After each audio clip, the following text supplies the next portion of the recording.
Je voudrais dire merci à notre présentatrice, Graziella, pour ses mots d'introduction.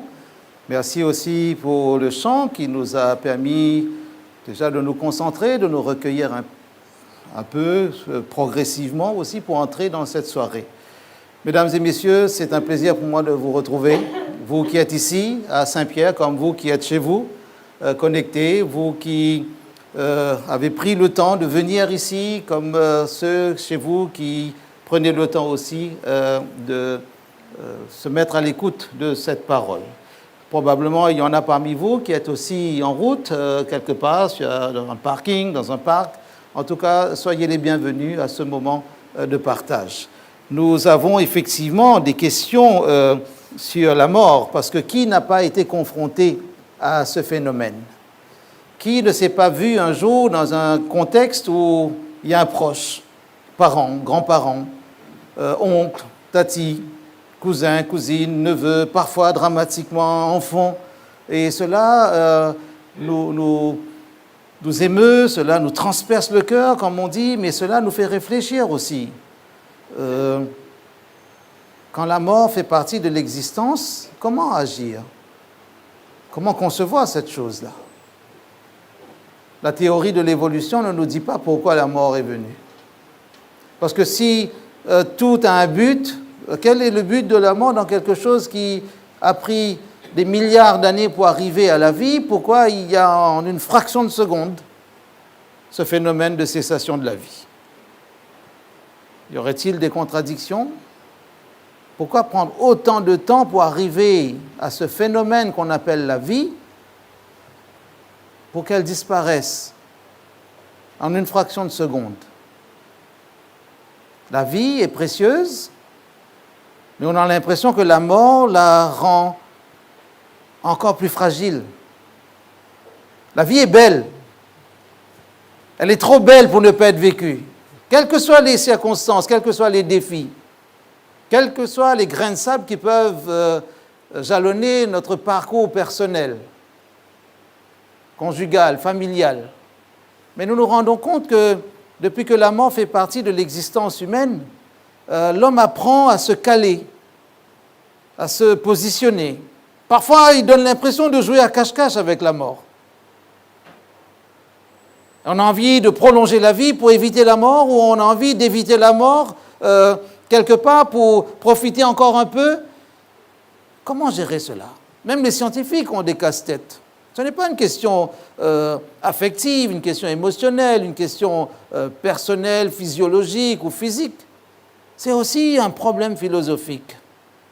Et la mort dans tout ça, pourquoi? La vie nous montre que nous sommes partagés entre ces deux extrêmes. Et nous dirons un mot encore là-dessus tout à l'heure. Quand nous regardons ce fameux sigle où ces trois lettres, Rest in Peace, repose en paix, malheureusement le E du français ne peut pas se cacher derrière le I anglais, mais vous avez reçu, comme moi peut-être, parfois des partages de condoléances à des amis, parce que sur les réseaux, nous avons tous sous les yeux parfois des condoléances chez quelqu'un. Et puis il y a ce fameux mot de trois lettres, repose en paix. À qui le disons-nous? C'est vrai, c'est tellement émouvant de voir quelqu'un s'en aller dans une boîte, dans une caisse, comme on le dit familièrement, entrer dans la terre, être là, dans ce que nous appelons familièrement, culturellement, la dernière demeure. Comme si c'était une demeure choisie. C'est vrai qu'il n'y a pas de problème de loyer dans les cimetières, il n'y a pas de problème de voisinage, il n'y a pas de problème d'électricité, d'eau, pas de taxe foncière pour cette demeure-là, pas de taxe d'habitation, pas de problème de recyclage. Il y a peut-être des questions de déchets, mais pas besoin de recyclage. Peut-être c'est le lieu le plus tranquille sur Terre. Là où il y a entre beaucoup de guillemets affectifs des humains. Mais des questions se posent pour nous. Qu'est-ce que la vie? Parce que si nous ne savons pas répondre à la question « Qu'est-ce que la vie ?» honnêtement, de vous à moi, pourquoi faut-il répondre à la question « Qu'est-ce que la mort ?»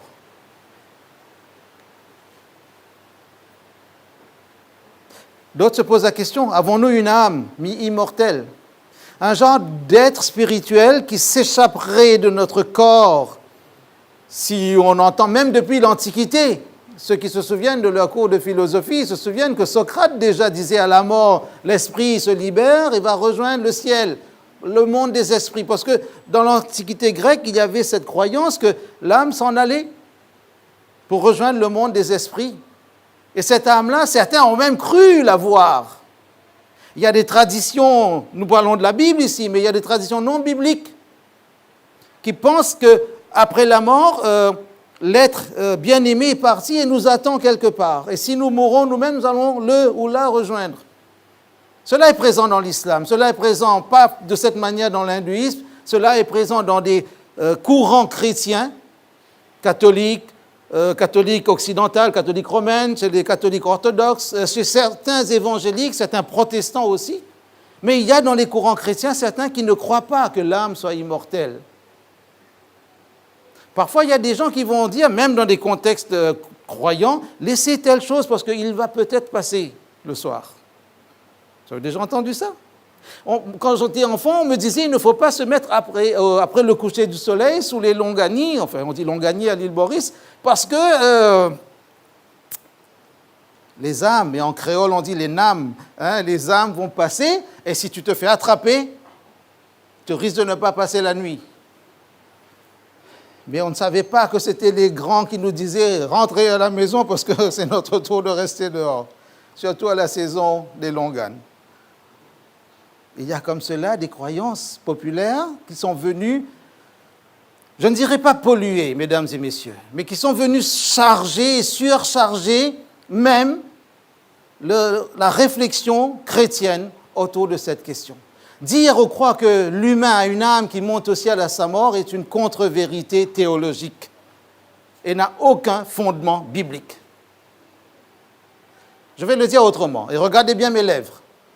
La croyance dans l'immortalité de l'âme est une hérésie, bibliquement parlant. Pour ceux qui n'écoutaient pas bien, je vais le répéter. La croyance dans l'immortalité de l'âme est une hérésie, bibliquement parlant. C'est une invention qui est, je reformule, c'est une idée qui a été intégrée et venant de croyances, de religions non chrétiennes. Je reviens à l'hindouisme, qui, au gré des réincarnations,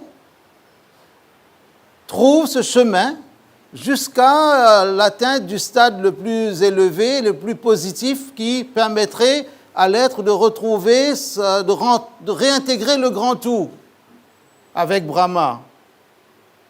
Une sorte de retour à l'origine, à la puissance de la création. Mais dans l'hindouisme, il y a cette notion panthéiste aussi.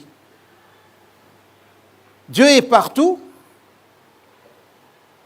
tout est Dieu. Donc, si Dieu est partout, tout peut être divinisé. Ce qui fait que la notion spirituelle, c'est-à-dire immatérielle d'une présence, elle est réelle. Dans les cultures animistes, où il y a une forte croyance dans le monde des esprits, et on ne parle pas seulement du continent africain, vous pouvez voir cela aussi dans les cultures latino-américaines, en Amazonie en particulier, où il y a une vraie croyance et une véritable adoration, toute une liturgie à longueur d'année pour ou en faveur des esprits qui habiteraient les arbres, les forêts, les villages, les rochers, les rivières, parce qu'il y a cette idée que nous sommes quelque part spirituels. Cette théorie, peut-être avant de parler de ces trois verbes, je reviens à Socrate, parce qu'il m'intrigue. Quand Socrate dit qu'à la mort, parce que dans ce qu'on appelle en langage technique le dualisme grec, il y a le corps et l'âme, ou le corps et l'esprit. Le corps, c'est comme une prison pour l'esprit. À la mort, l'esprit est libéré pour rejoindre le monde des esprits d'où il a été pris par les divinités. Et cette croyance de l'Antiquité est venue dans l'ère chrétienne, à travers la culture romaine aussi, est venue, se coller un petit peu aux croyances chrétiennes. À partir du IVe siècle, quand Constantin, l'empereur s'est christianisé, l'Empire s'est christianisé, mais l'Empire n'a pas éliminé toutes les croyances de l'ancien Empire romain. Il y a eu une bonne intégration et politiquement, tout le monde dit chapeau à M. Constantin. Ça, c'était, comme on dit en langage politique, le plus grand coup de son règne, pouvoir créer la paix socio-religieuse, socio-culturelle, en laissant les croyances des chrétiens trouver leur chemin d'intégration, de partenariat, presque de fraternité, je devrais dire, avec les croyances de l'Empire romain. C'est pour cela que le culte après des divinités, chez les Romains, a pu trouver ce culte-là, pu trouver sa place à travers le culte des saints dans l'Église catholique romaine, ce qui n'était pas le cas dans le 1er siècle, parce que jamais les apôtres n'auraient permis qu'on les adore. Jamais. Jean était fasciné par l'ange qui l'accompagnait pour lui donner des indications. Jean s'est permis de se prosterner devant un ange, parce que j'imagine que voir un ange dans ce contexte, ça devait être impressionnant, mais l'ange a dit « Ne m'adore pas, je ne suis pas Dieu ». C'est un ange qui est, d'après le psaume 8, supérieur aux hommes, refuse l'adoration. La logique émanant de la Bible imposerait à refuser l'adoration à tout homme. Mais parce qu'il y a cette croyance dans l'âme, c'est-à-dire une sorte de lien avec le monde supérieur, et là je reviens à Socrate, je pose la question à Socrate. Comme il est mort, il ne peut pas répondre. Mais j'espère qu'il a des descendants qui pourront me répondre. Si, dans cette croyance de l'âme immortelle, il y a l'idée que Dieu prend une âme immortelle pour donner à chaque être humain, cela veut dire qu'une âme immortelle ne sert pas qu'une fois.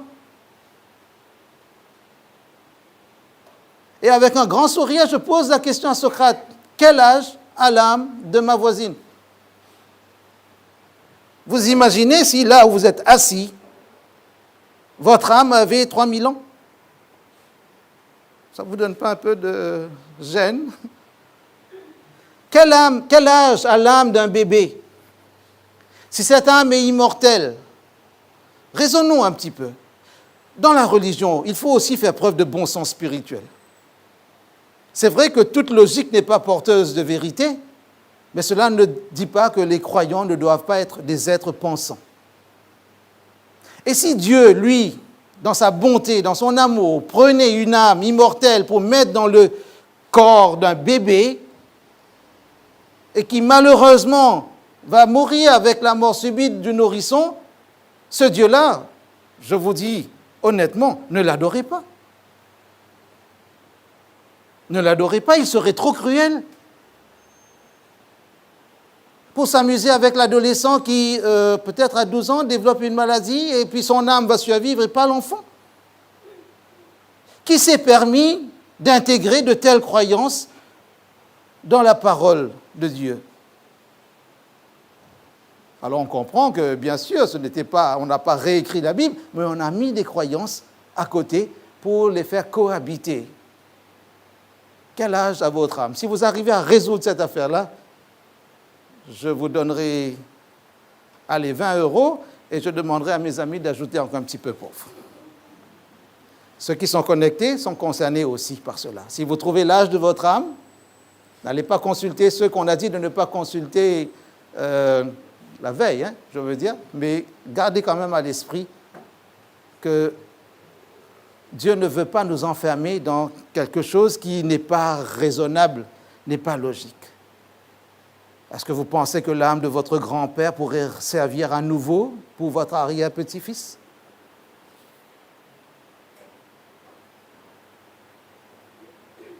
La philosophie a beaucoup influencé la religion chrétienne. Enfin, une bonne partie de la religion chrétienne. Dans le cadre de notre programme Espoir 21, nous voulons simplement, en toute humilité, remettre la parole de Dieu sur la table, en disant qu'en dehors de cette parole, nous n'allons pas construire des croyances ou des théories à partir du raisonnement humain. La foi, ce n'est pas savoir dire quelque chose sur Dieu. La foi, c'est écouter Dieu nous dire quelque chose sur nous, sur notre devenir, sur les possibilités qu'il nous donne de connaître le vrai sens de la vie. Si vous regardez autour de vous, mesdames et messieurs, vous observerez que le monde se construit sur 3 verbes: naître, vivre et mourir. Regardez toute l'effervescence lorsqu'on attend un enfant. Regardez comment même le monde commercial s'est engagé là-dedans pour valoriser la notion de naissance, avec toutes les possibilités commerciales et commerçantes. Pour la mort, nous ne choisissons pas la naissance, nous ne choisissons pas la mort non plus. À part malheureusement, mais c'est tragique vraiment, à part les cas où les gens décident de se suicider. Et au milieu, il reste le verbe vivre. Même survivre. Naître, vivre, mourir. Maintenant, je pose une question aux évolutionnistes. Fallait-il tout ce chemin pour finir comme ça? Quel est le sens, quel est le bon sens scientifique de faire tous ces milliards d'années pour finir et retourner à la poussière? Et je crois qu'il y a trop de beauté dans la vie. Quand je regarde une fleur, même la plus simple des fleurs, quand je regarde le ciel la nuit, quand je regarde le mouvement des vagues, quand je regarde la cohérence dans l'univers, je me dis, si le hasard faisait les choses, comment le hasard peut faire des choses aussi bien que cela? Comment le hasard peut-il mettre en place un univers qui tourne sur son orbite et il n'y a pas d'accident entre les planètes? Si Dieu était un Dieu instable, irraisonnable, devinez le nombre de catastrophes qu'il y aurait dans l'espace. Si le hasard pouvait faire les choses bien, est-ce que le hasard ne pourrait pas aller plus vite que des milliards d'années? Surtout qu'on aime bien l'expression « le hasard fait bien les choses ». Quand on fait bien les choses, on peut être performant, rapide, efficace. Est-ce par hasard que nous naissons? Est-ce par hasard que nous vivons? Et est-ce par hasard que nous mourrons?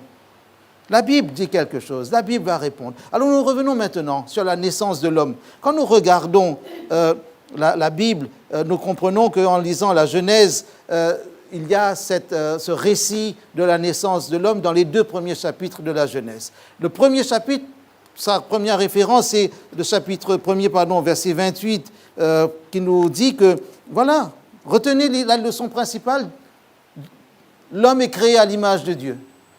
Quand on dit l'homme, l'humain, c'est l'homme et la femme. Alors, dans certaines versions anciennes, on disait mâle et femelle, mais on va dire masculin, féminin, on va dire monsieur et madame pour faire un peu plus protocolaire. Un homme, une femme. Et dans le chapitre 2, on nous dit quel est le mode de création. Dans le chapitre 1er, on nous dit sur quel registre ils sont créés, sur quel label. Regardez versets 26 à 28. Dieu dit, faisons l'homme, non pas comme ça, mais faisons-le à notre image, faisons l'humain à notre image. L'homme est porteur d'un label de qualité, Pour ceux qui ont un vêtement de haute couture, ici ou chez vous, regardez bien, vous verrez la griffe du couturier. Quand on a un vêtement qui n'est pas de haute couture, c'est comme un vêtement anonyme. Mais quand l'homme se regarde dans le miroir de la vie, de l'existence, il voit ce label de qualité. Il a été un petit peu abîmé, mais il n'a pas disparu. Parce qu'il a été fait à l'image de Dieu, selon sa ressemblance. L'homme n'est pas un clone de Dieu, l'homme n'est pas une photocopie de Dieu, l'homme a été fait à l'image de Dieu. Il n'est pas l'image de Dieu. Colossiens, chapitre 1er, verset 15, Paul nous dit, c'est Christ qui est l'image de Dieu. Christ n'est pas à l'image de Dieu, ou selon sa ressemblance, Christ est l'égal de Dieu, c'est pour ça qu'il est l'image de Dieu. Quand nous regardons ce deuxième chapitre, donc je disais, le registre de la création pour le premier chapitre, c'est l'homme avec son label de qualité, l'homme à l'image de Dieu. Et deuxième chapitre, quel est le mode de création? Alors on pourrait se demander, mais pourquoi on n'a pas dit cela dans le premier chapitre? Mais le premier chapitre, plutôt, est complété par le deuxième chapitre. Et la semaine dernière, notre conférencier Jean-Paul Wimbouli nous avait parlé de cette étape de la création. Et où il y a eu ce changement entre le chapitre 1 et le chapitre 2. Le chapitre 1er nous parle de Dieu, ou Elohim en hébreu, et dans le chapitre 2, on parle de l'éternel Dieu, où Yahvé Elohim. Et même si on n'explique pas dans le texte le changement de ce prénom, de ce nom de Dieu, mais on comprend dans le chapitre 2 pourquoi on emploie le mot ou le terme Yahvé pour Dieu. Parce que le nom qui est traduit en français l'éternel, c'est le nom de Yahvé, c'est celui qui fait être, celui qui amène à l'existence. C'est la même racine que le mot vie. Et le nom de Ève vient de cette même racine. Ça vient du verbe être. Être ou faire être. Donc on comprend la notion de création. Mais pourquoi il y a l'éternel Dieu? Parce que celui qui s'appelle l'éternel, il vient dans la proximité. Et justement, quand on arrive dans ce chapitre 2, on voit que Dieu va créer dans l'homme de la poussière de la terre et qu'il va, au chapitre 2, verset 7, il va le former. Et le verbe former, c'est le verbe façonner, modeler. On a envie de dire usiner. Comme s'il fait avec un moule, il fait avec un contexte bien précis pour façonner cet homme de la poussière de la terre. Pourquoi on parle de ce Yahvé qui est le Dieu proche? Parce que Elohim, c'est le Dieu transcendant, celui qui est éloigné, élevé. On ne connaît pas grand-chose de lui, sauf qu'il est capable de créer. Et la création devient la preuve de son existence. Et dans le deuxième chapitre, ce geste de souffler dans ses narines un souffle de vie est le geste le plus emblématique de la proximité de Dieu avec l'homme. Le toucher divin. Il y a des gens qui n'aiment pas être touchés par les autres parce qu'ils ont peur des microbes, mais quand ils sont en train de se débattre dans l'eau, bien ils sont presque noyés et que le sapeur-pompier doit faire un bouche à bouche pour sauver cette personne, la personne ne va pas dire « je regrette toute ma vie de ne pas être morte noyée ». Ce contact-là est un contact intime, mais salutaire. Ce premier contact de Dieu avec l'homme donne le souffle de vie. Et c'est extraordinaire pour nous de comprendre cela. Le texte lui-même dit que l'Éternel Dieu façonna Ha, Adam. Le Ha, c'est en hébreu, c'est l'article défini. Il ne dit pas il fabriqua un Adam, mais il fabriqua l'Adam. Pourquoi l'Adam, qui a donné le nom propre Adam ou Adam, si on prononce à l'ancienne, à partir de Ha Adama, à partir de la terre. La terre, c'est-à-dire comme si la poussière qui vient du sol. Si on veut parler de la terre, l'argile, en tout cas, ce qu'on touche avec les mains, Dieu fait l'homme, façonne cet homme. Alors si certains veulent plutôt l'idée de former au sens de sculpter, imaginez un artiste qui fabrique une statue, mais Rodin, quand il a fait son penseur, il n'a pas pu souffler dans les narines de son penseur pour que ce corps devienne vraiment vivant et se mette à penser. Depuis des siècles, le penseur est comme ça, il attend. Il attend peut-être que Rodin ressuscite lui-même pour pouvoir lui donner vie. Mais toutes les statues, vous voyez ces statues de Charles de Gaulle sur les places publiques, on a envie que ça bouge. Mais peu importe l'air, même comprimé que vous mettrez dedans, ça ne marchera pas. Mais là, cet être devient un être vivant, de la poussière détachée du sol. Si on prend le texte dans son sens original, souffler, le verbe qui est employé, nafar, veut dire souffler, respirer, donc littéralement souffler un souffle. En français, on dirait c'est un pléonasme de dire souffler un souffle. Mais dans le texte, c'est cette idée qui est donnée. Dieu souffle un souffle qui va être le souffle de vie, c'est un souffle vital. Souffle de vie, souffler pour souffler la vie pour que l'autre puisse respirer. Le verbe veut dire respirer aussi, et l'homme devint ce qu'on appelle en hébreu un nefesh raya. Rai, c'est la vie, raïm, c'est au pluriel, etc. Mais un être vivant, un être respirant, et le nefesh, si vous me regardez ici, c'est ça, le gosier. Comme si notre cage thoracique, comme si Dieu, en soufflant dans les narines de l'homme, de cette, on va dire cette statue, si c'est le mot qui nous permet de comprendre un objet à forme humanoïde et non vivant encore, Dieu souffle dans sa cage thoracique et ça fait partie à la respiration. Extraordinaire. L'homme devient un gosier vivant. comme une cage thoracique vivante. Il n'y a rien d'extraordinaire là-dedans dans le sens d'extraterrestre. Il n'y a aucun indice dans les mots. Je me suis permis de mettre quelques mots là par rapport à l'original pour dire qu'il n'y a rien de divin dans tout ce qui est dit ici. Aucun mot qui est lié à la personne ou à la personnalité de Dieu. Quand vous regardez, vous allez à une fête, vous vous dites, tiens, quelqu'un a soufflé dans des ballons. Parfois, il y a des ballons qui sont difficiles à gonfler, non? L'autre jour, j'ai vu qu'un adolescent qui avait 15 ans avait de la peine à gonfler les ballons. Alors, il y a des ballons, si vous soufflez de cette manière, on manque de souffle. Mais Dieu, je ne pense pas qu'il manque de souffle. Alors, peut-être qu'il a fait comme ça. Alors, ça, j'ai gonflé. À qui appartient le souffle qui est là-dedans? À moi. Je vais lâcher ce souffle. Vous avez vu que j'ai repris ce souffle? Vous pensez que ce souffle-là, c'était moi? Toute ma personne était là-dedans? Qu'est-ce qu'il y avait d'humain dans ce souffle-là? Alors j'ai promis à ma fille de dire que son ballon va servir pour cette démonstration ce soir.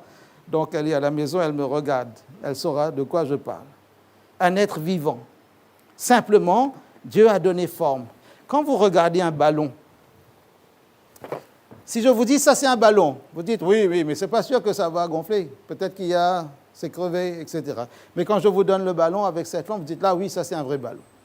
Pour que ça s'appelle pleinement ballon, il faut qu'il y ait du souffle à l'intérieur. Pour que l'Adam qui a été fabriqué à partir du sol bouge, il fallait l'intervention divine. Sans Dieu, l'homme n'est que poussière. Dans la simplicité de la rédaction de ces 2 premiers chapitres, on arrive à cela. L'humain, d'ailleurs le mot humain en latin vient de, alors on va dire homo, mais qui vient de humus aussi. Humus c'est la terre. Alors ce n'est pas très loin de l'hébreu. Ça veut dire que l'homme naît vraiment de la terre, de la poussière. Et l'Ecclésiaste va nous dire qu'à un moment, l'homme va retourner à la poussière. Alors, il est dit aussi que l'esprit va retourner à Dieu. Mais je vous ai montré tout à l'heure comment est l'esprit.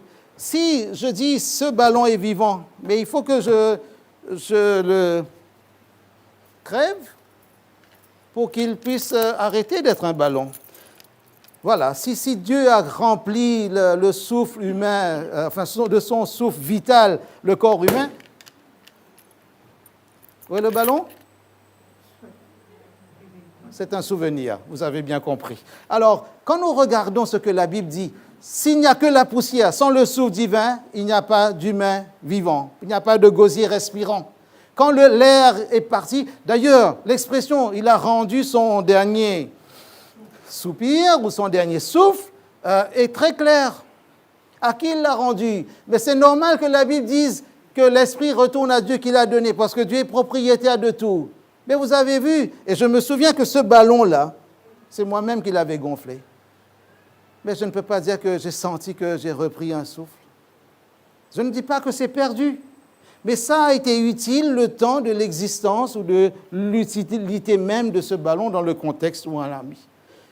Quand il n'y a pas de souffle, il n'y a plus de souffle, il n'y a plus d'existence, on pourrait dire. Alors, quand nous regardons ce que Dieu disait dans le paradis, pour l'homme, l'humain. Et ça, c'est important.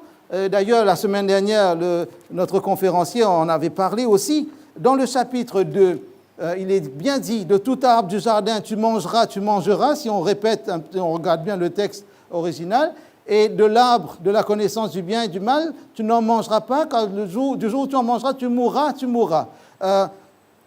2 fois, le mot « mout » en hébreu a été employé, et la répétition montre la certitude, en tout cas de la recommandation ou de la direction que Dieu veut donner à sa recommandation. Ça veut dire que cette mort-là n'est pas juste une mort quelconque, cessation de vie. D'ailleurs, si vous prenez votre téléphone, vous cherchez mort, vous allez voir cessation de vie. tapez sur n'importe quel moteur de recherche, vous allez voir cela. Quand il est dit « demain tu mourras » et quand le chapitre 3 nous dit que l'homme va être expulsé du jardin d'Éden et qu'il n'aura plus accès à l'arbre de vie, Dieu fait comprendre que l'homme ne peut pas vivre constamment dans le péché en sa présence. Alors ça paraît comme une punition, mais Dieu avait bien dit, le jour où tu en mangeras, tu mourras, tu mourras. Comme si on traduit avec une notion d'interprétation, le jour où tu en mangeras, le processus de la mort va s'enclencher. Parce que la preuve, le diable avait dit, et je ne reviens pas sur ce qui a été exposé la semaine dernière pour ceux qui ont suivi, le diable a dit, vous ne mourrez point. Ils ne sont pas morts sur le coup, parce que comme Dieu avait créé des fruits qui étaient bons à manger, agréables à la vue, même le fruit de la connaissance du bien et du mal, tous les arbres étaient jolis, étaient agréables à voir. Mais la parole de Dieu a dit, tu ne touches pas, tu ne manges pas de cet arbre, tu ne manges pas. Ce n'est pas parce qu'il était mauvais, mais parce que le manger, c'était aller contre la parole de Dieu, contre la volonté de Dieu, contre la loi de Dieu. Mais comme le processus de la mort s'est enclenché, cela va se confirmer par l'éloignement, on va dire punitif, de l'arbre de la vie. Et l'homme sera confronté à la mort. Physique, bien sûr, mais surtout, le péché va amener la mort qui est la séparation de Dieu. Alors, nous prenons des textes qui sont intéressants dans ce sens. Romains chapitre 5, et Paul donne sa définition de ce processus avec sa conséquence la plus sévère. Romains chapitre 5, verset 12. Si vous avez votre Bible, vous pouvez suivre avec moi. Romains chapitre 12, c'est dans le Nouveau Testament pour ceux qui ne sont pas encore bien habitués à la Bible. Ceux qui ont un smartphone, c'est beaucoup plus facile. Vous accédez rapidement au livre biblique. Sinon, notez au moins les références, Romains chapitre 12 et suivant, chapitre 5, pardon, verset 12 et suivant. C'est pourquoi, comme par un seul homme, le péché est entré dans le monde et par le péché la mort, ainsi la mort s'est étendue sur tous les hommes parce que tous ont péché. Ce n'est pas une bonne nouvelle, mais c'est une information réaliste. La Bible est claire, il n'y a pas d'ambiguïté. Le péché du premier homme a amené une conséquence sur toute l'humanité. C'est pour cela que, comme nous le disions hier, nous naissons mortels, parce que la mort plane sur l'humanité. Mais nous ne parlons pas que de la mort physique, nous parlons de la mort qui correspond à la séparation d'avec Dieu, l'éloignement de cet arbre de vie qui allait être la vie durable. Je ne parle pas de la vie éternelle, mais de la vie durable, parce que l'homme, à partir du moment où il est un être créé, il n'est pas un être éternel. Mais la vie durable, prolongée, allongée, la longue vie, n'était plus possible. Parce que Genèse chapitre 3, versets 22 et suivants font clairement comprendre que l'homme ne peut pas vivre là, dans sa condition de pécheur. Il n'a pas changé de nature, il est toujours humain, toujours homme et femme, toujours poussière et souffle vital. Mais il ne peut pas rester là en tant que pécheur dans la présence de Dieu avec l'arbre de vie au milieu de son salon, on pourrait dire. Est-ce que nous sommes loin maintenant de cette folie du péché originel, ne pas mourir et devenir comme des dieux? La Bible nous met en garde. Ne pensez pas que vous êtes immortels. Ce n'est pas parce que l'humanité n'a pas disparu avec ce premier couple que Dieu n'a pas dit la vérité. Quand le texte hébreu dit de mort tu mourras ou tu mourras, c'est que le processus de la mort est enclenché. C'est pour cela que nous disons avec une pointe peut-être de déception, de tristesse, la mort fait partie de la vie. La mort fait partie de l'existence. Mais qui est concerné? Est-ce seulement ceux qui ne croient pas en Dieu? Toujours dans le livre, dans la lettre de Paul aux Romains, au chapitre 3, le verset 23, Paul dit clairement, et il fait toute une démonstration sur le caractère universel de sa démonstration, il dit, chapitre 3, verset 23, « Car tous ont péché et sont privés de la gloire de Dieu. » C'est assez clair. Si ce n'est pas assez clair, allez dans 3 chapitres plus loin, chapitre 6, verset 23. car le salaire, la conséquence, le résultat du péché, c'est la mort.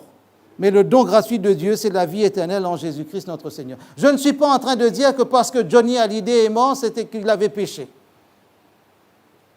Je ne suis pas en train de dire que Bernard Tapie est mort parce qu'il avait beaucoup de péchés. Je suis en train de dire, à la lumière de la Bible, que parce que le premier homme a péché, il a fait entraîner toute sa descendance avec lui à partir du moment où il était coupé de l'arbre de vie. Alors je reviens à cette notion de souffle. Dieu n'a soufflé dans les narines que du premier couple humain. Alors ce n'est pas explicite dans le cas de la femme, mais j'imagine que parce qu'il a procédé à la création, la fabrication, permettez-moi l'expression de la femme, il a dû procéder de la même manière pour insuffler le souffle de vie dans les narines de la femme. La preuve, nous respirons de la même manière. Seulement, depuis, Dieu ne passe pas dans toutes les maternités pour souffler dans toutes les narines de tous les bébés qui y naissent. Parce que l'enfant est déjà vivant dans le sein de sa mère avant sa naissance. C'est quand mon épouse attendait notre premier enfant et qu'il fallait aller aux premières séances chez la gynécologue et qu'on entendait les battements du cœur que mon raisonnement théologique s'est amélioré. J'ai compris que cette affaire de souffle vital ne peut pas s'agir d'une âme, d'un esprit immortel que Dieu prendrait dans son réservoir d'esprit immortel pour remplir des corps humains. Et j'ai même dit que personne n'essaie de venir de mettre un esprit dans ma fille qui va naître là. Personne, ni Socrate, ni personne. Parce que ça ne tient pas la route. Et quand l'enfant naît, c'est un enfant qui naît pleinement, autonome, un être à part entière, un être unique. Un être unique. Nous sommes créés à l'image de Dieu. Dieu est un Dieu unique, chacun de nous est un être unique. Pourquoi voulez-vous qu'il fasse cohabiter en vous quelqu'un qui n'est pas vous? Qui s'est permis d'intégrer ce genre de doctrine dans le christianisme? Si ce n'est pas importer, annexer des éléments qui ne sont pas bibliques dans des pratiques, dans des croyances chrétiennes. Je ne suis pas en train de lancer une guerre de religion, je suis juste en train de rétablir le texte biblique dans sa simplicité. Nous avançons pour dire qu'il y a un texte aussi qui doit retenir votre attention dans le prolongement de cette notion de péché. Je dis un texte, lisez le livre des psaumes pour que vous compreniez aussi comment les croyants, les psalmistes, percevaient la notion de péché ou de mal.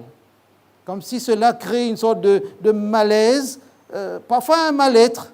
On est un peu embarrassé face au Dieu saint, au Dieu puissant, mais parce qu'on comprend que ce Dieu est un Dieu rempli de grâce et de bonté, on peut retourner vers lui. Parce que le péché nous a éloignés de Dieu, mais Dieu ne s'est pas éloigné de nous, il ne nous a pas abandonnés. C'est pour cela que nous parlons souvent de la personne de Jésus qui vient sauver, qui vient rétablir le pont entre nous et le Seigneur. Quand nous regardons les textes bibliques, nous voyons que, selon Genèse 3, 21, la mort est le résultat du péché. Si vous lisez le psaume 88, comme je l'ai dit, la mort ramène l'homme à la poussière. Mais que font les morts? Qu'est-ce qui se passe là-bas, dans le cercueil, dans le trou, dans le caveau? Même une fois brûlé, qu'est-ce qui se passe? Quelque chose ou quelqu'un bouge encore? Que dit la Bible, en toute simplicité? Ecclésiaste, allons dans l'Ancien Testament. Dans le livre, c'est un livre poétique, c'est vrai, mais regardez, même avec beaucoup de poésie, comment on peut comprendre un peu de théologie. Dans ce livre-là, nous comprenons que les observateurs, croyants déjà à l'époque, avaient aussi une certaine lecture, peut-être simple, réaliste, surtout réaliste. Quand je dis réaliste, ça veut dire que c'est accessible à notre esprit. Ecclésiaste chapitre 9, versets 5 et 6, qui dit ce qui suit. « Les vivants, en effet, savent qu'ils mourront. » Vous allez me dire, mais c'est normal, parce qu'ils pensent, ils réfléchissent, ils savent qu'ils naissent mortels. Mais les morts ne savent rien. Ce que la Bible dit en toute simplicité, sans grande définition philosophique, théorique ou théologique, sans mots complexes ici, les morts ne savent rien et il n'y a pour eux plus de salaire puisque leur mémoire est oubliée. Et leur amour et leur haine et leur envie ont déjà péri et ils n'auront plus jamais aucune part à tout ce qui se fait sous le soleil. Les morts ne savent rien. Quand nous lisons l'évangile de Jean à la mort de son ami Lazare, Jésus dit « Lazare dort ». Et la mort est comparée aussi comme un sommeil profond, où on ne rêve pas, c'est-à-dire il n'y a pas d'émotion, il n'y a pas de pensée, de mémoire. Nous rêvons parce que nous avons une mémoire. Enlevez votre mémoire, c'est une théorie bien sûr, c'est une hypothèse, enlevez votre mémoire, vous ne rêverez plus. N'allez pas faire le test ce soir, mais c'est juste une formule pour vous dire sans mémoire, pas de rêve. Ça veut dire que si la mémoire est oubliée, s'il n'y a plus de pensée, il n'y a plus de rêve dans le séjour des morts. La mort est l'équivalent d'un sommeil profond. Qu'est-ce que craindre la mort, disait Socrate, sinon, ce même Socrate, sinon se prétendre en possession d'un savoir qu'on n'a pas. C'est-à-dire, ne raisonnons pas sur la mort que nous ignorons. C'est-à-dire, c'est un monde où il n'y a rien qui se passe. C'est comme si on éteignait la lumière. On éteignait la lumière. Et le même Bernard Tapie, je parlais de lui parce qu'avant, quelques semaines avant sa mort, parce qu'il luttait contre un cancer terrible, c'est un homme qui a défrayé la chronique plus pour ses bêtises que pour ses hauts faits. Mais il a dit quelque chose qui a marqué mon esprit. Il a dit devant un journaliste, je crois que c'est Laurent Delahousse, « Si tu as peur de la mort, c'est que tu as aussi peur de la vie. » La mort fait partie de l'existence humaine. Mais quand nous mourrons, tout le souffle a disparu. Il faut accepter, avant de mourir, que nous n'aurons plus de part à ce qui se fait sous le soleil. La tombe, c'est un grand moment de déchirement parce qu'il y a quelqu'un que nous aimons qui s'en va. Et la Bible dit, tu retourneras à la poussière d'où tu as été pris, parce que tu es poussière. Revenez 5 ans après avoir enterré quelqu'un, vous verrez, à part les os qui resteraient, que tout le reste ressemble à la poussière de la terre. La poussière d'un corps humain qui serait décomposé, qui serait retourné vers l'humus, le terreau, le sol, n'a pas de différence de couleur. Qu'on ait eu la peau blanche, qu'on ait été blond, roux, avec les cheveux frisés, des cheveux raides, qu'on soit mort chauve ou avec plein de cheveux, qu'on soit grand, peu importe la couleur des yeux, quand nous retournons à la poussière a la même couleur que la poussière à côté de la poussière. Je me suis bien fait comprendre? Si vous ne me croyez pas, je crois qu'à la fête d'Halloween, il y a des gens qui font des tournées dans les cimetières, n'est-ce pas? Pas pour ouvrir les tombes, mais observez quand vous assistez à un enterrement, regardez. Quand ils ouvrent, quand ils creusent, tout est pareil. Enterrer un chien, dit l'Ecclésiaste, à côté, ou un cheval à côté de son maître, regardez, à la fin. Parce que les animaux aussi viennent de la poussière. Relisez Genèse chapitre 1er. La poussière d'un corps décomposé d'animal n'est pas d'une couleur différente de la poussière d'un corps humain. C'est le statut qui était différent pour l'homme. Alors, ce retour à l'Adama, c'est quelque chose de triste. C'est déchirant. Il y a quelques années, quand je suis venu de Paris pour enterrer mon père, c'était quelque chose de bouleversant. Et vous vous dites, voilà, il y a quelqu'un qui disparaît du paysage. Vivant, relationnel, on garde des souvenirs. Mais jamais je n'ai dit devant la tombe de mon père, repose en paix. À qui je vais dire ça? Est-ce que je peux faire rebondir ça? Est-ce que je peux jouer, donner à un enfant, tiens, joue, fais voler ce ballon? Fini. Quand mon père s'est endormi, il s'est endormi. Extinction des feux. Extinction des feux. Il n'y a pas d'âme de mon père, le papa Géna, qui serait monté quelque part pour retourner dans un monde d'où il a été pris avant. La souffrance est-elle mauvaise conseillère? Que dit la Bible dans le livre du Deutéronome? Dieu dit, par rapport, parce que quand quelqu'un a disparu, un être bien-aimé, il y a beaucoup de gens qui veulent encore communiquer avec les morts. Quand ils ne savent pas le faire eux-mêmes, qu'est-ce qu'ils font? Ils vont voir des spécialistes pour dire, est-ce que tu peux contacter mon grand-père? Tu peux contacter mon père. Vous avez vu les querelles qu'il y a pour les testaments? Personne n'a jamais demandé à un notaire, vous pouvez me donner 2 semaines, je dois consulter mon père qui est décédé pour qu'il envoie un post-scriptum, une notification pour corriger son testament. Mesdames et messieurs, si cela était possible, ça résoudrait bien des problèmes, n'est-ce pas? Et j'imagine que ça aiderait aussi certaines personnes. Que dit Dieu à ses enfants, au peuple d'Israël? Deutéronome chapitre 18, à partir du verset 10, qu'on ne trouve chez toi personne qui fasse passer son fils ou sa fille par le feu, personne qui exerce le métier de devin, d'astrologue, d'augure, de magicien, d'enchanteur, personne qui consulte ceux qui évoquent les esprits ou disent la bonne aventure, personne qui interroge les morts. Ça, c'est biblique. Ça, c'est biblique. Alors, je le dis en toute simplicité, un chrétien n'est pas censé aller consulter quelqu'un qui consulte les esprits des disparus. Ce que Whoopi Goldberg pratiquait dans Dirty Dancing, ça ne marche pas avec les enseignements bibliques. Si votre voisin consulte les morts, sachez qu'il fait une pratique qui ne peut pas correspondre à la volonté de Dieu. Vous pourrez relire ces textes à loisir. Quand nous regardons d'autres textes, Lévitique chapitre 19, verset 11, Dieu dit « Ne vous tournez point vers ceux qui évoquent les esprits, ni vers les devins, ne les recherchez point de peur de vous souiller, de vous contaminer, de vous polluer spirituellement avec eux. Je suis l'Éternel, votre Dieu. » Si l'on vous dit, Ésaïe, consultez ceux qui évoquent les morts et ceux qui prédisent l'avenir, qui poussent des sifflements et des soupirs, répondez. Un peuple ne consultera-t-il pas son Dieu? S'adressera-t-il aux morts? Regardez la logique biblique. S'adressera-t-il aux morts en faveur des vivants? Bibliquement parlant, je ne peux pas dire à quelqu'un qui est déjà décédé, repose en paix. Parce qu'il n'y a pas de vie, il n'y a pas de pensée, il n'y a rien d'audible. Quand on dit extinction des feux, cessation de vie, l'air a disparu, le gosier ne respire plus. Ce n'est plus un être vivant, c'est permettez-moi le mot, c'est un cadavre qui attend la décomposition dans la poussière. Est-ce que cela veut dire qu'il n'y a pas d'espoir sur cette planète? Naître, vivre, mourir, puis c'est tout? Que dit la Bible? Job 19, verset 25, vous noterez la référence, il dit « Je sais que mon Rédempteur est vivant et qu'il se lèvera le dernier sur la terre. » Mon Rédempteur, c'est-à-dire celui qui a la capacité de sauver.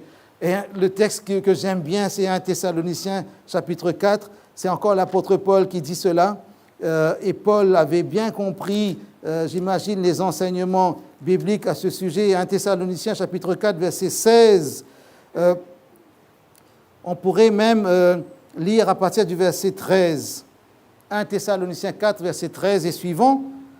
Nous ne voulons pas, frères, et je me permets d'ajouter, et sœurs aussi, que vous soyez dans l'ignorance au sujet de ceux qui dorment, c'est-à-dire ceux qui sont morts, afin que vous ne vous affligiez pas comme les autres qui n'ont point d'espérance.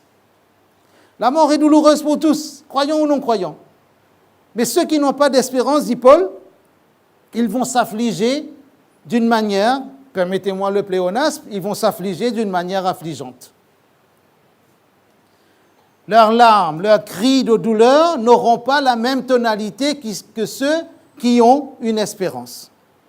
Car si nous croyons que Jésus est mort et qu'il est ressuscité, croyons aussi que Dieu ramènera par Jésus avec lui ceux qui sont morts. Voici en effet ce que nous vous déclarons d'après la parole du Seigneur. Nous les vivants, restez pour l'avènement du Seigneur. Nous ne devancerons pas ceux qui sont morts, car le Seigneur lui-même, un signal donné à la voix d'un archange et au son de la trompette de Dieu, descendra du ciel et les morts en Christ ressusciteront premièrement. Ensuite, nous les vivants qui serons restés, nous serons tous ensemble enlevés avec eux sur des nuées à la rencontre du Seigneur dans les airs et ainsi nous serons toujours avec le Seigneur. Consolez-vous donc les uns les autres par ces paroles.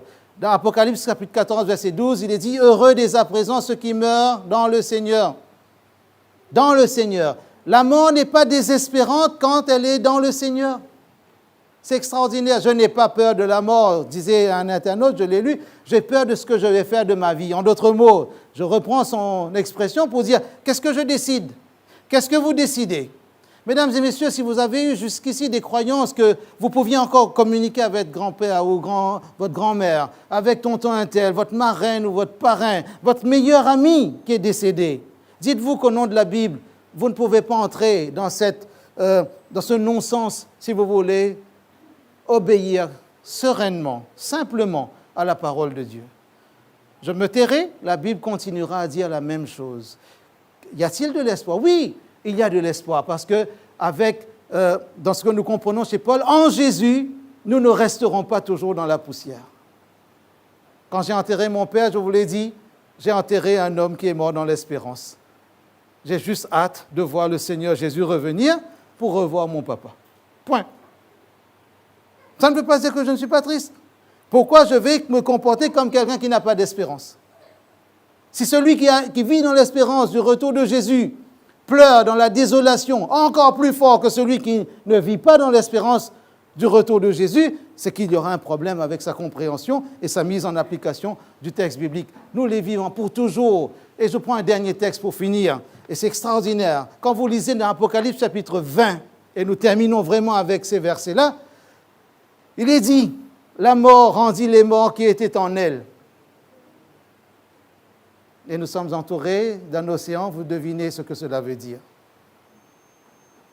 Quand je jouais en club de foot en junior, notre gardien de but, un jour, il est mort noyé. C'était terrible quand on a entre 15 et 17 ans, vous devinez ce que cela veut dire, ne plus le voir. La mer rendra. Le séjour des morts rendit à les morts qui étaient en eux. Et chacun fut jugé selon les œuvres. Et la mort et le séjour des morts furent jetés dans les temps de feu. Quel est l'avenir de la mort? La mort sera morte. De mort certaine, la mort mourra. Parce que la mort sera jetée dans les temps de feu. Alors, il n'est pas dit l'enfer ici. Il est dit dans les temps de feu qui correspond au lieu du jugement final que Dieu va mettre en place. Quiconque, verset 15, c'est ça qui m'intéresse pour vous, mesdames et messieurs, pour vous, pour vos enfants, pour vos petits-enfants, pour vos parents. Si vous n'avez pas encore fait alliance avec le Seigneur, réfléchissez bien à ce verset 15 d'Apocalypse chapitre 20. Quiconque ne fut pas trouvé écrit dans le livre de vie fut jeté dans les temps de feu. Mais ne suivez pas Dieu juste parce que vous avez peur des flammes. Ne suivez pas Jésus juste parce que vous ne voulez pas avoir chaud ce jour-là. Suivez Jésus à cause de ce qui va suivre pour conclure. Dieu a tant aimé le monde qu'il a donné son Fils unique afin que quiconque croit en lui ne périsse point mais qu'il ait la vie éternelle. Allez à Jésus au nom de l'amour. N'allez pas à Jésus parce que vous avez peur, selon l'expression populaire, des flammes de l'enfer. Nous ne pouvons pas avoir une relation saine avec quelqu'un si c'est la peur qui nous motive d'aller vers cette personne. Quand c'est l'amour, c'est encore plus beau. Voulez-vous réfléchir et donner une réponse de vie pendant que vous êtes vivant à celui qui est vivant au siècle des siècles, Jésus lui-même? Voulez-vous réfléchir et donner une réponse d'amour à celui qui représente l'amour sublime de Dieu? Réfléchissez, pour vous qui êtes ici, devant moi physiquement, comme pour vous qui êtes connectés. Et permettez-moi juste de prier pour que Dieu vous aide dans cette décision. Recueillez-vous simplement, là où vous êtes. Seigneur, je veux te prier pour que chacun de nous prenne la bonne décision ce soir. Et que nous trouvions la vraie paix en toi. Et que nous ne tenions pas un langage qui serait contradictoire avec tes enseignements dans la Bible. Nous voulons, de notre vivant, trouver la paix et trouver le vrai repos en toi. Et choisir de vivre dans l'espérance. Et même si la mort nous entoure, même si nous perdons certains êtres vivants, que nous échappions à cette seconde mort qui sera jetée dans les temps de feu, que nous échappions à la mort définitive, la disparition totale, mais que nous soyons des hommes, des femmes d'espérance, parce que Jésus revient bientôt pour prendre avec lui tous ceux qui auront placé leur foi et surtout leur amour en lui, en son nom. Que ton nom soit béni pour ce miracle que tu feras de nous amener à la plus sage des décisions, la plus belle des décisions, entrer dans l'espérance du retour de Jésus, entrer dans cette foi qui dit que Jésus est le Sauveur et que c'est par lui que tu nous donnes la vraie vie éternelle. Que ton nom soit béni au nom de Jésus. Amen.